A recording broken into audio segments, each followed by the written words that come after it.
feel like Beyonce, but not really. Not even slightly. But we have the Madonna. We have them, yeah. We're Yes. not going to sing for you. All right, let's get started because we have a very short time. So, Margrethe, how fucked is Silicon Valley? Well, I don't like to generalize because everyone should have a fair chance of making it, Right. also in Silicon Valley. Okay. But at least serious enough so that we found that a fine of 2.4 billion euros was the fine in the Google case that we just decided. So talk about where it is now, because you've been out on the forefront of talking to these companies about their power, about their influence, and right now in the United States, finally, in Congress, which has acted not at all, and our government has not acted very much against these companies, they're under siege, they're under pressure, especially about Russia, the Russia investigations. Can you talk a little bit about why you first went for them? Because I think they don't have a sense of their power, and now people are recognizing the potential impact of what they've done. Well, our values are very simple. If you're successful in the market, it should be because you have the best product, that your customers like you, not because that you cut corners, or you get a tax break, or you don't inform authorities about how things actually are. And this is the case of the Apple case of unpaid taxes, and the Google case of misusing a dominant position, or the Facebook fine of not giving sufficient information to authorities when assessing a case. And on top of sort of my day job as a commissioner of competition, I have this worry about what happens with our democracy, what happens with our way of being together, being social. And I think maybe sometimes the platform businesses, they underestimate the powers that they hold. All right, let's talk about that, because right now these investigations are, it's pretty clear these platforms were used and abused by others, in this case, Russia. And a lot of the indications point that it had an impact on the election. And of course, it's not just a US issue, it's a global issue, that these platforms have enormous influence over politics, society, culture, all kinds of things, including the coarsening of society. One of the things I've always talked about is the fact that they're not benign platforms and they see themselves that way. They often do. Can you talk about the challenge of dealing with these big companies? Because largely they've been protected by the government in the US. Well, for us the challenge is to develop the right tools. Because I find that sort of the founders of the European Union, they saw rightly that we need fair competition to have a fair market. Right. And I think the motives of breaching competition law, they are as old as Adam and Eve. It's about greed and fear. And when you combine that with power, you have a very, very poison cocktail. So the motives, well, they go way back. But our challenge is to stay fast enough and to have the right tools, because this is fast-moving areas in our economy. And we really need to make sure that all the businesses, all the coming ups, all the entrepreneurs have a fair chance of making it in this market to serve citizens in their role of customers. Do you imagine, though, that the damage is done? Because so many of these companies, right now there's consolidation in the United States, these companies are getting more powerful. One of the things that you'd been accused of by these companies is you're trying to stifle innovation, when in fact they're getting more powerful than ever. So can you talk about that accusation that you're trying to do protectionist, stifle innovation, not let them do what they do best? But on the contrary, because I think everyone here would like to be the next Google. Who doesn't want to build a success? But well, I don't, but go ahead. Well, you are a success already, so no need. No, but the thing is that, one thing is that when you grow, you shouldn't deny others the chance to challenge you.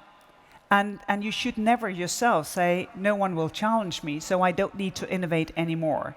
Competition is one of the most important drivers of innovation, because you have to stay in the race, you have to think of something new. And if you don't, well, of course, you should leave the market. And this is, again, where competition law enforcement comes in, to make sure that it actually happens. So let's talk about the state of play with these fines that you've put in. You've levied these fines. The one right now in the United States, there's tax reform going on to bring back some of these, such as the Apple taxes and the billions that are here. Can you talk about where they are at this point, what happens now? Well, the thing is that even if you appeal a case after a commission decision, you still have to pay the fine. Of course, if you win, then you get your money back. If you don't, well, we redistribute the fine to member states of the European Union. So the fines of the Google case, the guarantees has been made. The fines of the Facebook case has been paid. And now we're in the process of Ireland to recover the unpaid taxes of Apple. But the Commission as such is also working on digital taxation as a matter of principle. Because corporate taxation was maybe invented in a time where you had a physical footprint. You were present in the country. Now you can be present in the country by buying more server space back home. Right. So we need to reinvent corporate taxation to make sure that every company pays their fair share of taxes. Well, talk a little bit about today's news about the International Committee Investigative Journalists uncovered the Paradise Papers, which was essentially a scheme. It seems like I'm trying to bring it down to a very simple level. It's rich people trying to hide their wealth, essentially, very ultra-rich people. Can you talk a little bit about how you look at something like this? Because there were several tech companies involved. There were investments that were hidden in shell companies, all kinds of things. So what was your thoughts today? Because it's a very complex and robust system to protect these companies and the people involved. Yeah, but that has to change. So how does that happen? Really Talk about what change. You thought today when you saw those. Well, I think thanks to citizens, there's been an enormous pressure because of the LuxLeaks first and the Panama Papers, and now with the Paradise Papers, for legislation to change.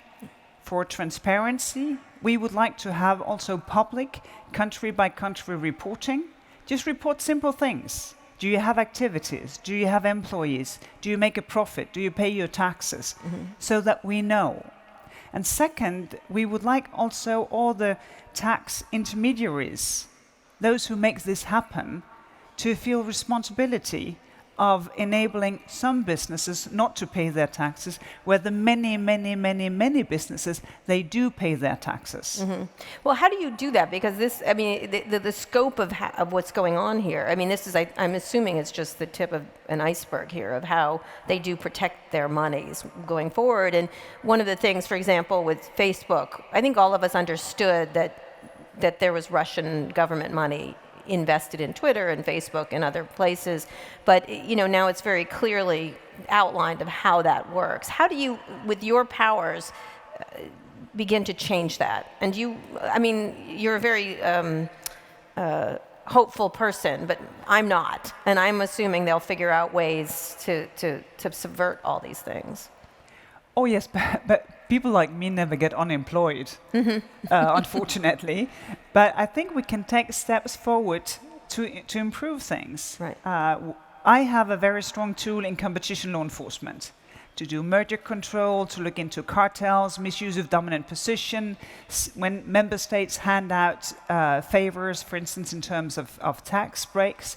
But even though that's a strong tool, it cannot solve everything. We need regulation as well to say, well, these are sort of the basic rules of how the market should work. And that, in particular, within taxation, to make sure that our tax authorities have the right tools and they know the full history of a company. And that has actually been passed as legislation in the European Union within the last couple of years. Right. That is counter to what's going on in the United States, which obviously has an impact. We have tax reform going on that's essentially give-backs to wealthy people. That's what seems to be going on. We've got a president who, I'm not going to go on about other things, but wants to, I could.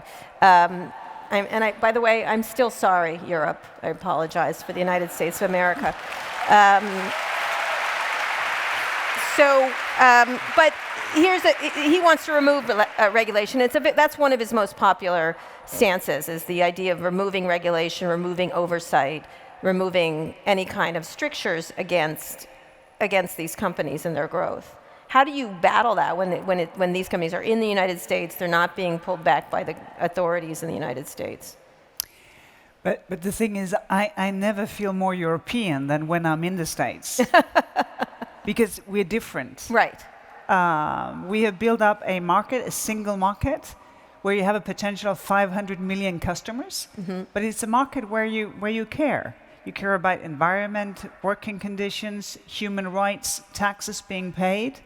Because we want a free market, but we know that the paradox of a free market is that sometimes you have to intervene. You have to make sure that it's not the law of the jungle, but the laws of democracy that works. Right, right. So,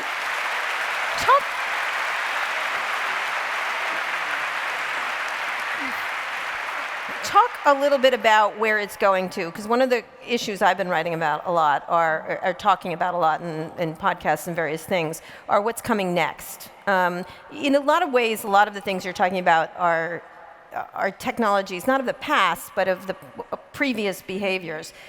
Coming up, AI, robotics, automation, transportation, self-driving cars, but the whole change of the transportation system, infrastructure, new cities.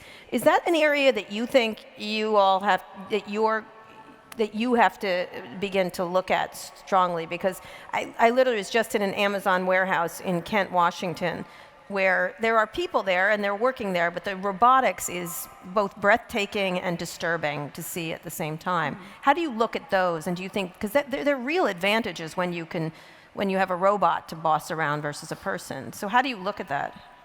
Well, 2 points. First of all, we take an interest in data. Because sometimes it's nothing, but sometimes it's a real barrier to entry, which makes it very, very difficult for others to come into this market. So we take care and look into mergers if the amount of data will disable competition. Yeah. And the second point is that I think some of these algorithms, they will have to go to law school before they're let out. Okay, all right. Meaning? What does that mean? Well, the thing is that because I don't recommend anybody go to law school, but go ahead. Well, I have a thing with lawyers as well. But yeah, I get that. Yes. I get that. But that being said, well, you cannot just say what happens in the black box stays in the black box. Well, they like it that way. I know, but that's not how things are. They don't know what's going on in the black box, as it turns out. And this is why you have to teach your algorithm what it can do and what it cannot do, because otherwise there is a risk that the algorithms will learn the tricks of like the old cartels. We just had a really old school truck cartel of 6 companies colluding on prices and on environmental benefits on trucks. And we had to fine them almost 4 billion euros for their behavior. And we don't want algorithms to learn the tricks of the old cartelist. Right. We want them to play by the book also when they start playing by themselves.